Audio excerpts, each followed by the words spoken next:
Hey guys, welcome back to another episode of One Full Audio with your host James and Aidan. And today we'll be discussing the top 10 feuds of WWE. Aidan, do you wish to kick us off? I'll start off with Stone Cold versus The Rock. The old classic feud, one of the best feuds in WWE history. Probably one of the top two they've ever done. Top two they've ever done. Let's talk about, 3 WrestleMania main events. Well, 2 main evented and then 1.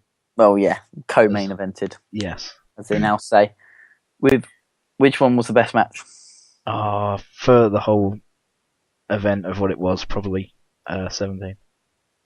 You're just a mutt for the heels as usual. Well, I like the 18 match, but obviously Austin's in a lot of trouble in the 18 match. He's not 100% fit, so... 18? 19, sorry. Yeah, I was going to say, what WrestleMania have you been to? Was it 15 or 16? No, 15. That 15. was the last one, main event. Yeah, and I don't think either had really...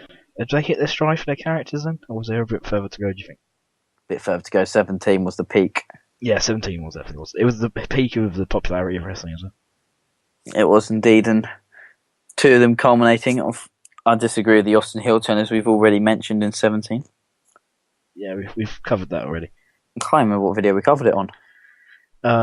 The top 10 matches? Top 10 pay-per-views.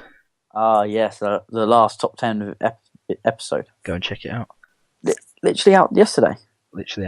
Well, if this goes out... Anyway, let's move on from this. Yeah, let's move on. Right, move on to your next match. Are we going straight to mine? My next one is also, I'd say, in the second of the top 2 feuds they ever did. Austin versus McMahon. You're getting your big feuds out the way early, aren't you? These are my big feuds, indeed. Probably the best feud ever, I'd have to say. Yeah, for the longevity and what it did for WWE in the Attitude Era. It probably saved them from WCW. Literally, as I was about to say, literally saved them. It helped catapult Austin to the superstardom he is now. Yeah, and to be fair, without Austin McMahon, but then you could say without the Montreal Screwjob, you never would have seen Austin McMahon. Because True. McMahon wasn't an on-screen character before that. Very, very true. But then, of course, if it wasn't for that, Eric Bischoff never would have become a member of the NWO. Yeah, but if you're going like that, you could just say if Austin had never been released by WCW. Oh yeah, but I'm just saying that obviously Bischoff, after seeing the success of Austin McMahon, then became an on-screen character as well. Because he was a commentator then, and then he became leader of the NWO.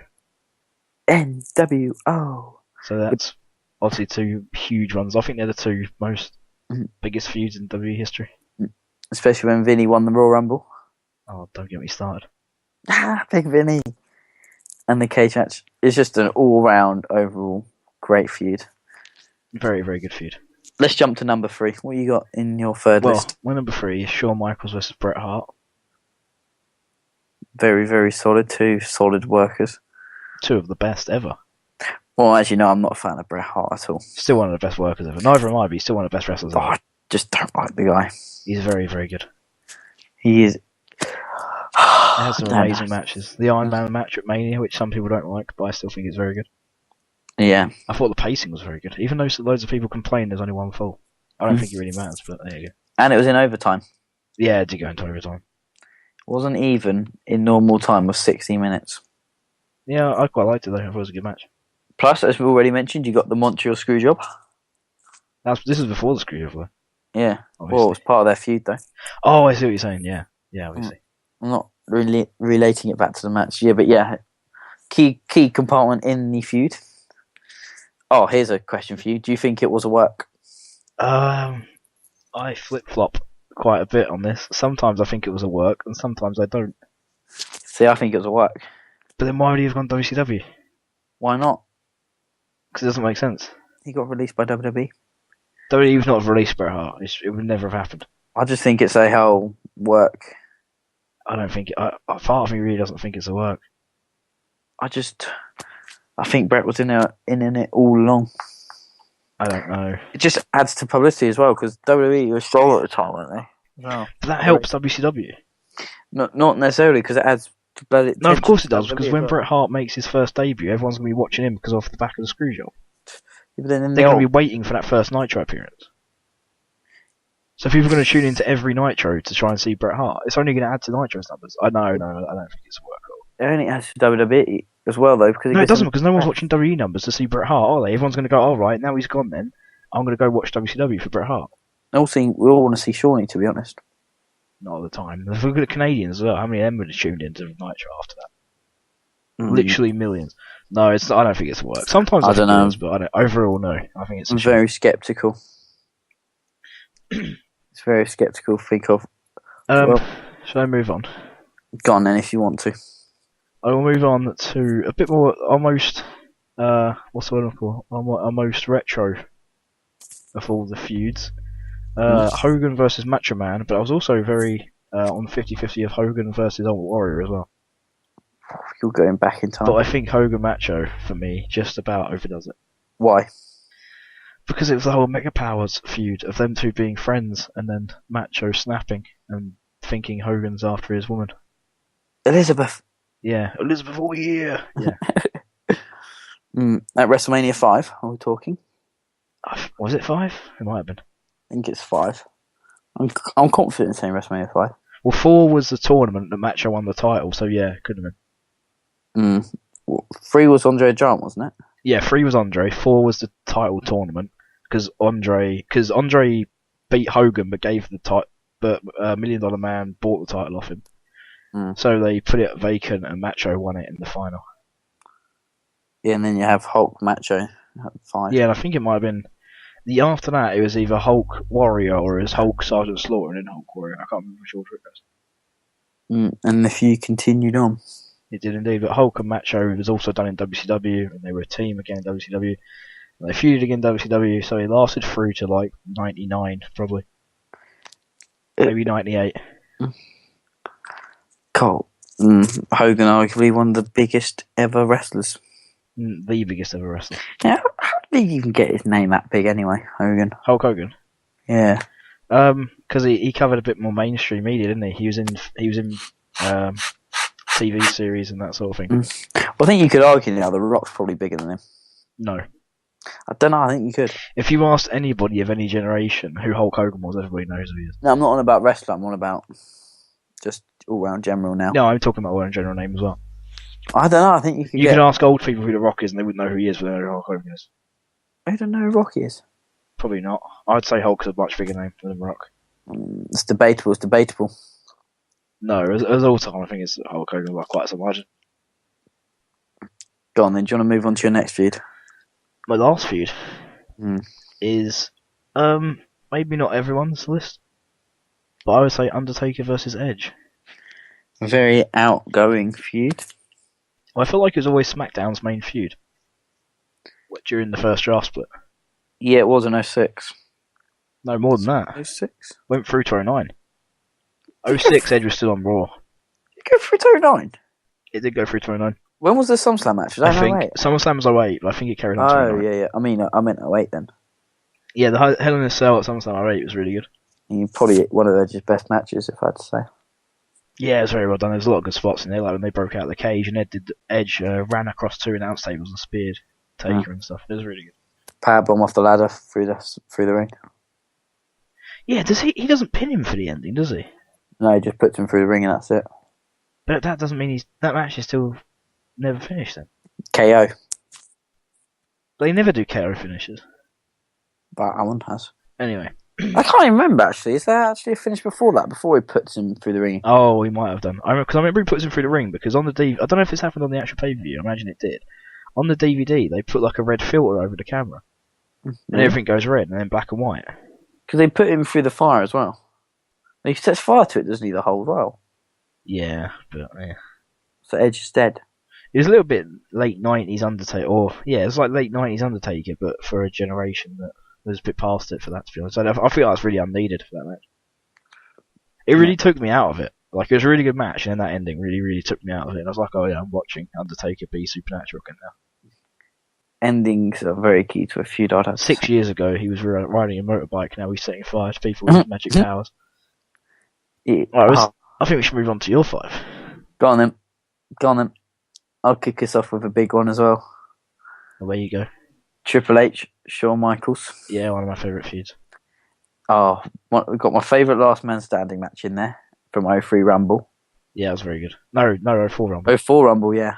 It's got my favourite 3 Stages of Hell matches in there from Armageddon. Hasn't been many, to be fair. Yeah, but he's still there. And all the heartbreak I've had for Shawnee over the years in this feud. Yeah, he never got the win, that's why. He never, ever got the win. He always got beaten the crap out of. He had... you know in Elimination Chamber when Michaels wins the title? Yeah, no, too. Does he pin Triple H to win it? No. I assume Triple H must have been the last one and with him. I can't remember. I thought Booker T was for some reason. It wouldn't surprise me if somehow Triple H got out of not dropping even to his best friend somehow. But no, I'm pretty sure it must have been him. Anyway. Yeah, but then he beats him the next Armageddon. Yeah, he does. So he gets it back straight away. And Poor then Shawn. I'm trying to think what else I really liked. The Unsanctioned match at SummerSlam 02, Shawn's first match back. Yeah. Fantastic. Who goes over in that one, actually? Does The Shawn? Unsanctioned. I think Shawn goes over. Yeah, I think Shawn actually gets a win. Yeah, I think he does. I can't actually remember who gets the win. I'm just going to check this quick. Who gets the win? Let's pray for Shawnee. Always. Yeah, Shawn does go over. Yeah, I'm not surprised. He has to go over at some point. And then, yeah, I'd have to say overall, it's one of my favourite feuds they put on in WWE. They always have very good matches. They're very good. I'd like to see a Mania match between them 1-on-1. You did? When?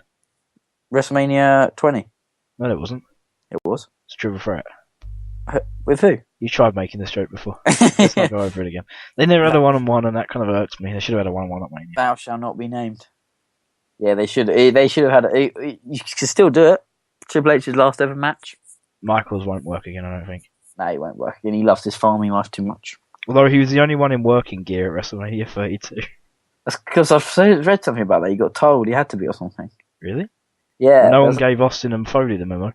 Oh no, because they wanted to try and tease one more match out of Michaels. Oh, I didn't really tease it. Oh, yeah. He just looks out of place. He looks like he's come overdressed. Head always. Yeah, but would you rather see him in that or his hunting boots that he always bloody wears and stuff? Well, hold on. At 31, he got more involved and he wore his hunting boots. 32, he did nothing and wore his full gear. Oh, we'll leave it. Right, let's move on. Second feud I'm going to go for is Lesnar Taker. Lesnar Taker was a very good feud. I'm not sure if it's worthy of top. Purely because it beat the streak. No, that's you just said. Wait, who did you say? Lesnar Taker. Oh, Who the hell are you going I with? thought you said Lesnar Angle. No. In my head, I'm thinking Lesnar Angle. Yes, Lesnar Taker was good. Lesnar Taker purely because of the shocking factor the streak ended. So you had Mania. Yeah. You had SummerSlam. Yep. You had Hell in a Cell. You had, was it Vengeance when they did the biker match? Biker chain? The biker chain, yeah. Or was it No Way Out? Oh, no, I mean No Mercy. That was No Mercy. He likes as well. They've done 2 Hell in a Cell matches. Have they?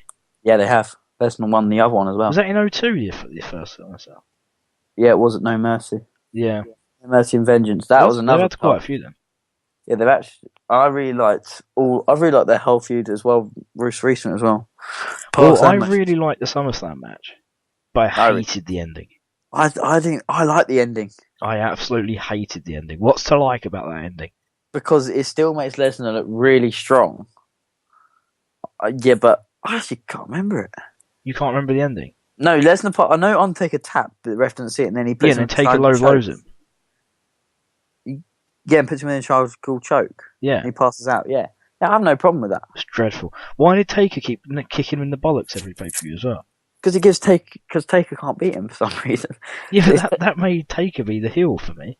I know, it did for me as well. Because he was just going around low blowing Lesnar all the time. Lesnar's wrestling legitimately. Taker's just kicking him in the bollocks every match. It gives Taker, it's trying to give Lesnar more legitimacy, because he has broken the streak, and it's trying to get Undertaker a bit of redemption. He's trying to win at any cost.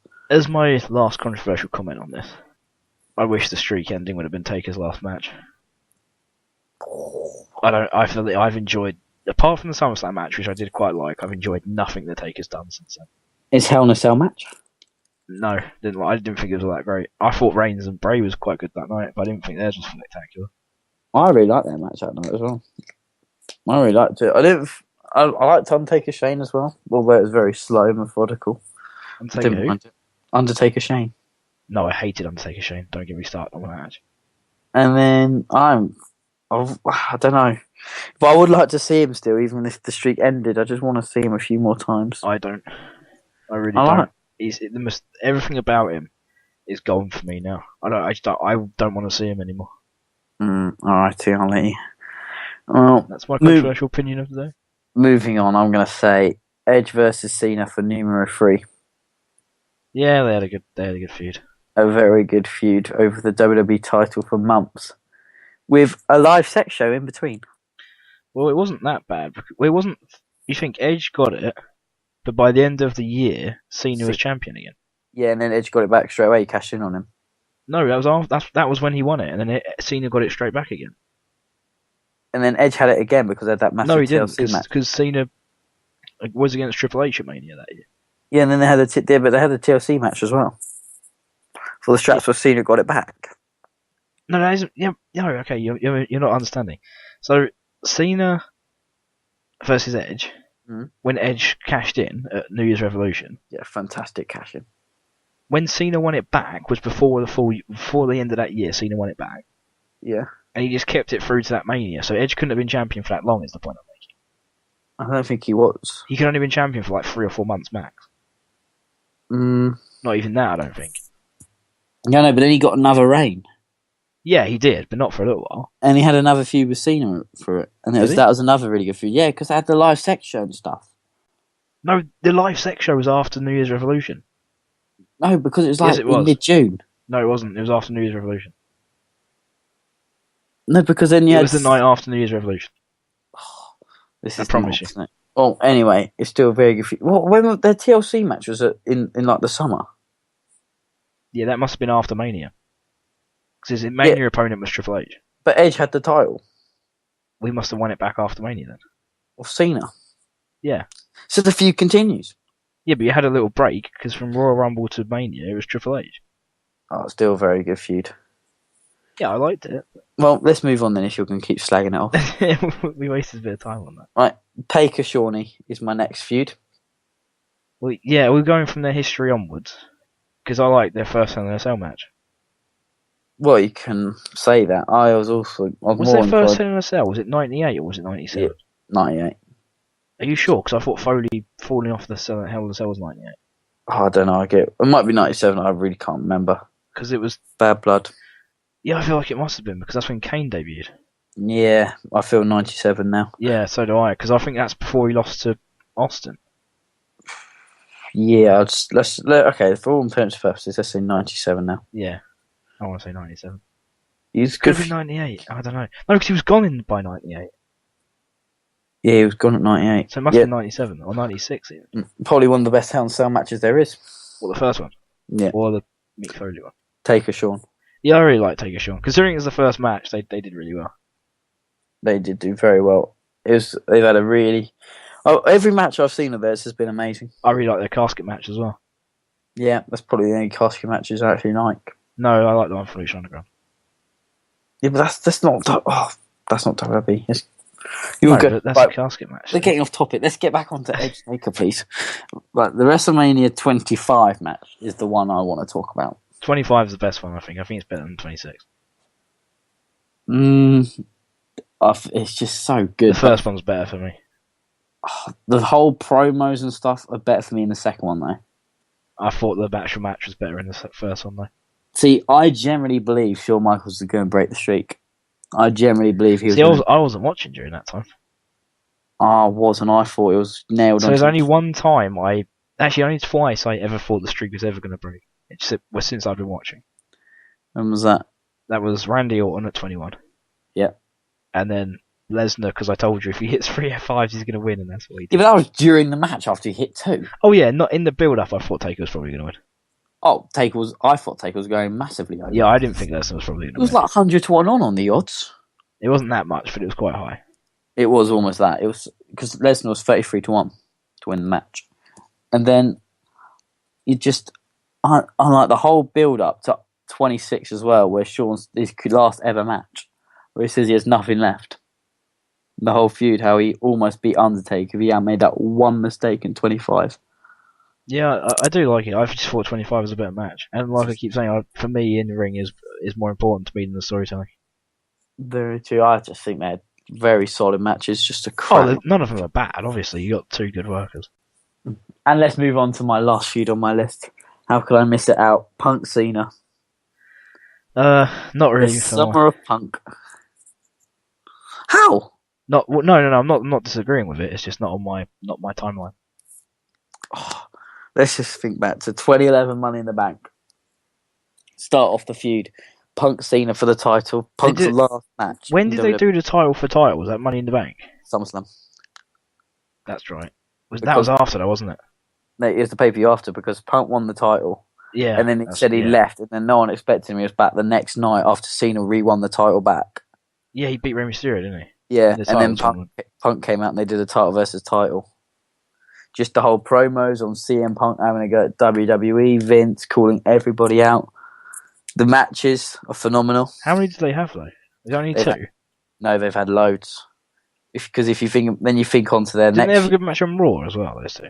Yeah, they did. Yeah, they did. When he hit the pile driver, wasn't it in England? Yeah, no. It was at Raw. It was a WrestleMania match. For some reason, Cena put his shot up at the Rumble against Punk or something like that. And then the winner would go on to fight. Was that the pile driver one? I swear that was in England. Yeah, it was. It was a pile driver one. He goes on, and CM Punk loses to Cena, and Cena goes on to fight The Rock at 29. Yeah. Because Cena won the Rumble that year. Did they have a match in England? Not that I can recall. Oh, maybe I'm just getting that wrong. Yeah, that was they just work so well together, and they have some of the best matches. Cena Punk. Yeah, do you know what match I really want to see? Just going off topic slightly, I really want to see Joe versus Cena. What is that in your fancy booking? Yeah, I really want to see Samoa Joe versus John Cena. That would be anyone with Cena can have just such a good match. If you can't have a good match with Cena, you need to get released. Honestly. Well, AJ can be released then. Yeah, that was a good match. I didn't like it very much. I did. I thought it was really slow and yeah, but it never got going for me. Wait till their SummerSlam match. Never got out of first gear. I'm hoping the SummerSlam match is much better. You got hold some back, as they say. Well, that has been our top 10 WWE feuds. Be sure to like, comment, subscribe, and let us know down below if there's any other feuds you think we missed or any feuds you disagree on. And thank you all for watching. See you all soon. We will see you next time.